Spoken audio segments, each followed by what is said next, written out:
Bismillahirrahmanirrahim.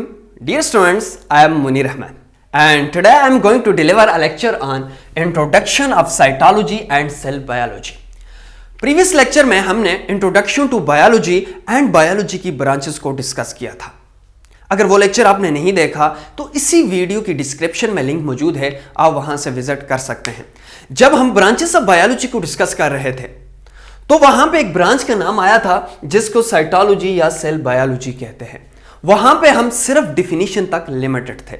आज हम इंशाल्लाह इसको डिटेल से डिस्कस करेंगे कि सेल बायोलॉजी या साइटोलॉजी क्या है और साइटोलॉजी को साइटोलॉजी क्यों कहते हैं, एंड देन के फादर ऑफ साइटोलॉजी यानी सबसे ज्यादा साइटोलॉजी में काम किस साइंटिस्ट ने किया, उसको भी डिस्कस करेंगे। फिर उसके बाद सेल की तरफ आएंगे कि सेल क्या है, उसकी प्रॉपर डिफिनीशन क्या है, सेल की शेप कैसी होती है और फिर सेल का साइज क्या है, फिर कौन सा सेल जब छोटा होगा सेल तो ज्यादा प्रॉपर फंक्शन करेगा, ज्यादा बेहतर तरीके से सरवाइव करेगा, या लार्जेस्ट सेल या बड़े सेल जो हैं वो ज्यादा अच्छे से सरवाइव करेगा। फिर उसके बाद डिस्कस करेंगे कि ह्यूमंस के अंदर लार्जेस्ट सेल कौन सा है, स्मॉलेस्ट सेल कौन सा है, लॉन्गेस्ट सेल्स कौन सा है, फिर वो कौन सा ऑर्गेनिज्म है या वो कौन सा यूनिसेलुलर ऑर्गेनिज्म है जो यूनिसेलुलर भी है और सबसे स्मॉलेस्ट सेल की एग्जांपल है, और उसको भी डिस्कस करेंगे कि वो कौन सा सेल है जिसको लार्जेस्ट सेल माना जाता है। अब इसको प्रॉपर डिफाइन करते हैं कि सेल बायोलॉजी या साइटोलॉजी क्या है। द ब्रांच ऑफ बायोलॉजी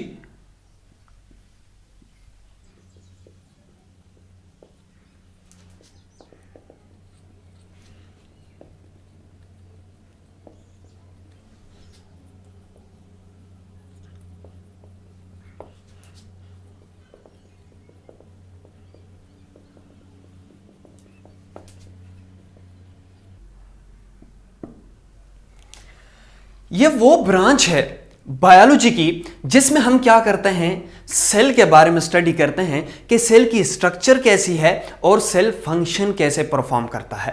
इसकी दूसरी डेफिनेशन यूं है,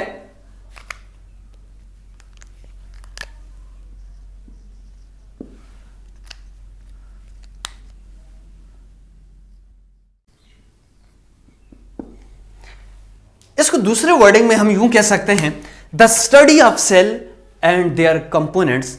जब हम सेल की स्टडी करते हैं और उसके कंपोनेंट्स के बारे में स्टडी करते हैं कि सेल के कौन कौन से कंपोनेंट्स हैं और हर कंपोनेंट्स की स्ट्रक्चर क्या है एंड फंक्शन क्या है, उस ब्रांच को कौन सी ब्रांच कहते हैं, साइटोलॉजी या सेल बायोलॉजी कहते हैं। अब इसकी एटिमोलॉजी यानी मीनिंग देखते हैं कि साइटोलॉजी के नाम साइटोलॉजी क्यों पड़ा। मीन्स के एटिमोलॉजी ऑफ साइटोलॉजी, एटिमोलॉजी कहते हैं किसी भी वर्ड की, किसी भी लफ्ज की हिस्ट्री देखना कि उसका नाम वो क्यों पड़ा है। अब साइटोलॉजी को साइटोलॉजी क्यों कहते हैं, ग्रीक में, यूनानी में साइटोस कहते थे सेल को एंड लॉजी कहते थे स्टडी को। सो सेल की स्टडी यानी साइटोस की स्टडी साइटोलॉजी कहलाती है। सर एक क्वेश्चन है जी कि वो कौन सा साइंटिस्ट था जिसने सबसे ज्यादा जो कंट्रीब्यूशन है साइटोलॉजी या सेल बायोलॉजी में की है। इसी क्वेश्चन का जो आंसर है वो नेक्स्ट हेडिंग हमारी है जिसको कहते हैं फादर ऑफ साइटोलॉजी और cell biology. Father of cytology या सेल बायोलॉजी का क्या मतलब है, वो साइंटिस्ट जिसने किसी भी ब्रांच की बेस रखी हो और सबसे ज्यादा कंट्रीब्यूशन की हो, उसके लिए एक टाइटल यूज होता है जिसको कहते हैं father. So father of cytology जो है, जिसने सबसे ज्यादा, जिस साइंटिस्ट ने कंट्रीब्यूशन की और बेस बनाई, जिसने फर्स्ट टाइम सेल देखा, उसका नाम था रॉबर्ट हुक। फिर एक क्वेश्चन है जी, सर क्वेश्चन यह है कि एज अ होल जो साइंस का फादर किसको माना जाता है, जो साइंस का जो फादर है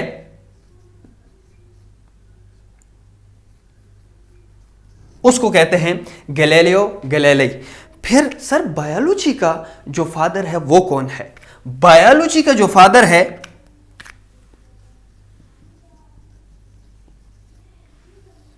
उसको कहते हैं Aristotle. Aristotle is known as father of biology. ये तो क्लियर है कि साइटोलॉजी वो ब्रांच है जिसमें हम सेल को स्टडी करते हैं। असल में सर ये सेल क्या है? ठीक है, सबसे पहले सेल को प्रॉपर डिफाइन करते हैं कि सेल की डेफिनेशन क्या है। Cell is the basic structural and functional unit of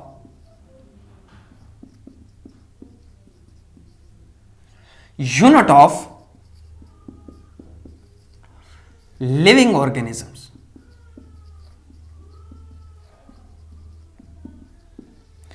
mostly मैंने स्टूडेंट्स को देखा है कि उन्होंने यह रटा तो लगाया हुआ होता है कि cell is the basic structural and functional unit of living organism और लाइफ, लेकिन जब उनसे यह पूछा जाए कि यह स्ट्रक्चरल और फंक्शनल का मतलब क्या है तो उनको नहीं पता होता। स्ट्रक्चरल का यह मतलब है कि यह स्मॉलेस्ट यूनिट है और बिल्डिंग ब्लॉक्स के तौर पर काम करती है और किसी भी लिविंग ऑर्गेनिजम्स को क्या करती है, उसकी स्ट्रक्चर बनाती है, उसको बिल्डिंग ब्लॉक्स प्रोवाइड करती है ताकि उसकी स्ट्रक्चर बन सके। फॉर एग्जांपल हम ह्यूमंस हैं, ह्यूमंस अंदर क्या है, स्मॉलेस्ट यूनिट क्या है, सेल है।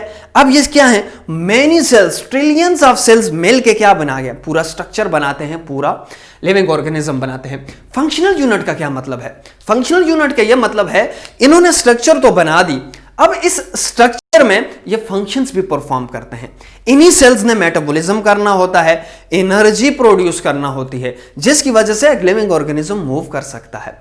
इसी वजह से सेल्स की मेटाबॉलिज्म और इसी की फंक्शंस की वजह से क्या करता है, सेल ग्रोथ भी करता है, सेल रिप्रोड्यूस भी करता है, एक्सक्रीट भी करता है। चलें सर ये तो क्लियर है। अब जैसे हम डिस्कस करते हैं कि साइटोलॉजी क्यों कहा था, इसी तरह सर आप यह भी बता दें कि सेल को सेल क्यों कहते हैं, मींस कि एटोमोलॉजी ऑफ सेल को डिस्कस करते हैं।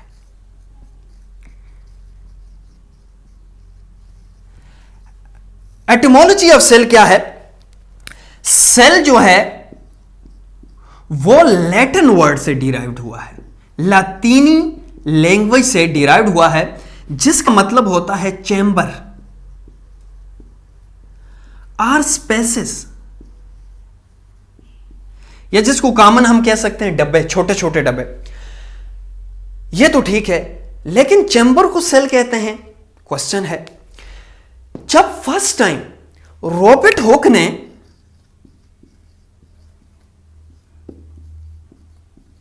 अपनी बनाई हुई माइक्रोस्कोप से वो स्लाइस ऑफ कार को स्टडी कर रहा था, तो उस दौरान उसने क्या देखा, अपनी माइक्रोस्कोप में उसे इस तरह के समाल, जैसे हनी कॉम्ब के छोटे छोटे डब्बे होते हैं, स्पेसेस होती हैं, उसे कुछ यूं स्ट्रक्चर्स नजर आई माइक्रोस्कोप्स के अंदर। जब वो क्या देख रहा था, स्लाइस ऑफ कार को देख रहा था, उसने देखा कि उसे स्मॉल बॉक्सेस इस तरह के नजर आए।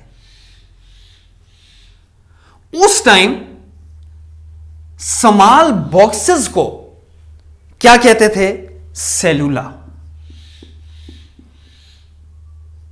Are sales.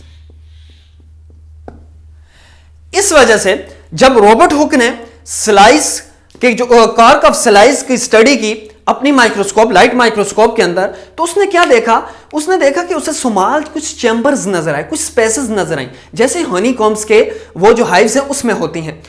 उसने ये देखा तो उसने इस डब्बे को किसका नाम दे दिया, सेल या सेलुला, क्योंकि लैटिन में स्पेसेस को क्या कहते थे, सेल कहते थे या सेलुला कहते थे। इसी वजह से जो है सेल का नाम सेल पड़ा है। अब सेल की शेप्स को डिस्कस करते हैं। सेल की जो शेप्स हैं वो वेरी करती हैं। किस पे डिपेंड करता है सेल की शेप्स? सेल की शेप्स सेल के फंक्शंस पे डिपेंड करता है। जैसा सेल ने फंक्शन परफॉर्म करना होता है, इसी तरह उसकी स्ट्रक्चर जो है वो मॉडिफाई होती है। For example, red blood cell है, इसकी शेप कुछ यूं बाइकनकेव होती है। क्यों बाइकनकेव होती है इसकी शेप? इस वजह से ताकि वो इजीली ऑक्सीजन को लेकर किसी दूसरी पोजीशन पे लेके जा सके, मीन के इजीली मूव कर सके, किसमें, ब्लड वेसल्स में। इसी तरह पोलन ग्रेन्स की बात करें, पोलन ग्रेन्स के ऊपर स्मॉल स्पाइक्स होते हैं, यूं। इसकी शेप इस तरह इस वजह से होती है ताकि ये इजीली पोलन ग्रेन्स क्या हो, किसी भी पोलिनेटिंग इंसेक्ट्स के साथ इजीली चमट जाएं और एक जगह से दूसरी जगह पे जा सकें और पोलिनेशन का प्रोसेस पॉसिबल हो। तीसरी example, nerve cells. Nerve cells कौन से हैं? नर्वस सिस्टम के जो सेल्स होते हैं जिन्हें न्यूरॉन्स कहा जाता है, उन्हें नर्व सेल्स कहते हैं। उनकी शेप कुछ यूं लॉन्ग होती है, इस वजह से ताकि वो इजीली मैसेज को बॉडी के एक पार्ट से दूसरे पार्ट्स तक मैसेज को इजीली कन्वे कर सके। अब इसके बाद सेल के साइज पे बात करते हैं कि सेल की जो एवरेज साइज है वो कितना है। सेल का जो एवरेज साइज होता है वो अप्रोक्सीमेटली 1 से 100 माइक्रोमीटर होता है, लेकिन जो सबसे लार्जेस्ट सेल है वो ऑस्ट्रिच का एग है। स्मॉलेस्ट सेल जो है वो एक बैक्टीरिया का है जिसको माइकोप्लाज्मा कहते हैं, जिसका साइज 0.0001 मिलीमीटर होता है। अब फिर क्वेश्चन है सर, ह्यूमन के केस में, ह्यूमन की बॉडी में सबसे लार्जेस्ट सेल कौन सा है? ह्यूमन में जो सबसे लार्जेस्ट सेल होता है वो फीमेल ओवम, जिसको कॉमनली फीमेल एग बी कहते हैं। इसका जो साइज है अप्रोक्सीमेटली 0.1 मिलीमीटर होता है। और जो सबसे स्मॉलेस्ट सेल जो ह्यूमन के केस में है वो है मेल स्पर्म, जो 20 गुना स्पर्म से, जो 20 गुना फीमेल ओवम से स्मॉल होता है। और जो सबसे लॉन्गेस्ट सेल है ह्यूमन के केस में वो नर्व सेल है, जिसको न्यूरॉन्स भी कहते हैं। ये ह्यूमंस की बॉडी में सबसे लॉन्गेस्ट सेल है। अब लास्ट में एक मोस्ट इंपॉर्टेंट क्वेश्चन है, मोस्टली इंटरव्यूज वगैरह में भी पूछा जाता है कि वो कौन सा सेल ज्यादा बेटर सर्वाइव करेगा, जिनका साइज लार्ज है या जिनका साइज स्मॉल है। हमेशा याद रखना है, जिनका surface area to volume ratio large होगा वो बेटर सर्वाइव करेंगे, बनिस्बत उनके जिनका surface area to volume ratio less होंगे। हमेशा याद रखना है, जिन सेल का साइज लेस होगा उनका हमेशा surface area to volume ratio large होगा, और जिन सेल का साइज लार्ज होगा उनका surface area to volume ratio less होगा। सर ये तो बताएं कि ये surface area to volume ratio कैसे फाइंड करते हैं? ये तो पता चल गया है कि जिनका surface area to volume ratio ज्यादा होगा वो बेटर एग्जिस्ट करेंगे, जिनका surface area to volume ratio कम होगा वो लेस सर्वाइव करेंगे। लेकिन फाइंड कैसे करते हैं? फॉर एग्जाम्पल, ये कोई भी दो बॉक्स हैं, एक का साइज लार्ज है और एक का साइज स्मॉल है। इमेजिन करें ये सेल हैं दो, इसके अगर फेसेस की लेंथ जो है, एक साइड में भी 8 है, दूसरी साइड में भी 8 है, तीसरी साइड में भी 8 है, 4th 5th 6th 7th 8th, हर साइड पे जिनका साइज कितना है? 8 है।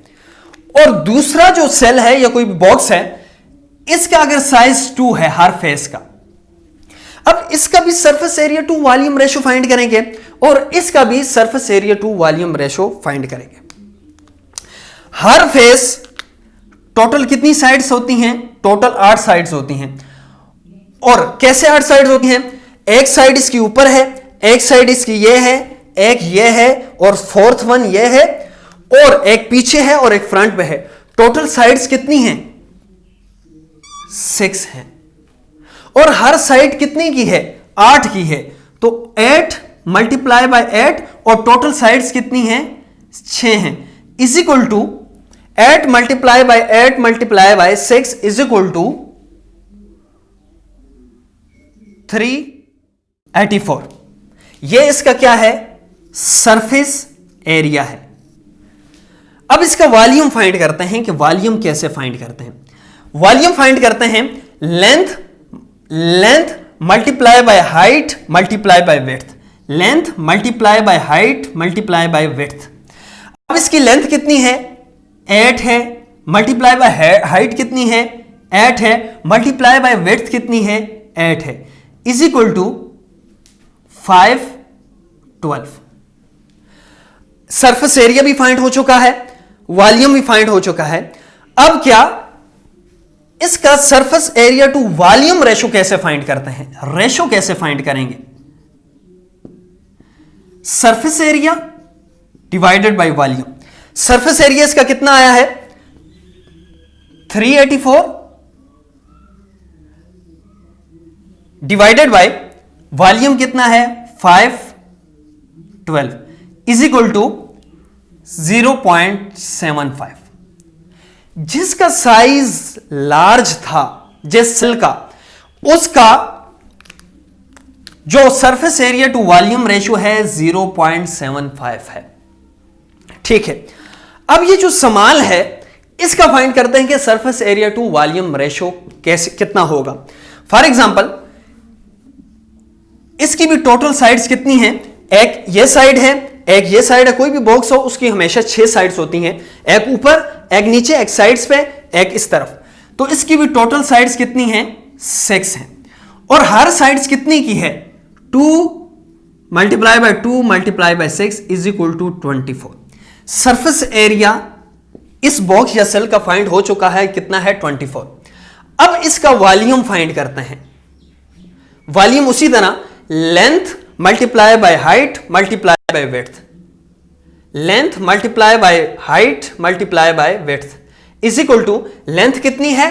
2, विड्थ कितनी है? 2, हाइट कितनी है? 2 इज इक्वल टू 4 4 2 8। अब इसका सरफेस एरिया भी फाइंड हो चुका है, वॉल्यूम भी फाइंड हो चुका है। अब हमने रेशो फाइंड करनी है। रेशो फाइंड करने के लिए उसी तरह फॉर्मूला है surface area divided by volume is equal to, इसका सरफेस एरिया है 24 और वॉल्यूम है 8 इज इक्वल टू, इसका आंसर आ गया 3। अब यह देखना है volume, surface area to volume ratio small की है 3 और जो लार्ज वन है उसका surface area to volume ratio है 0.74।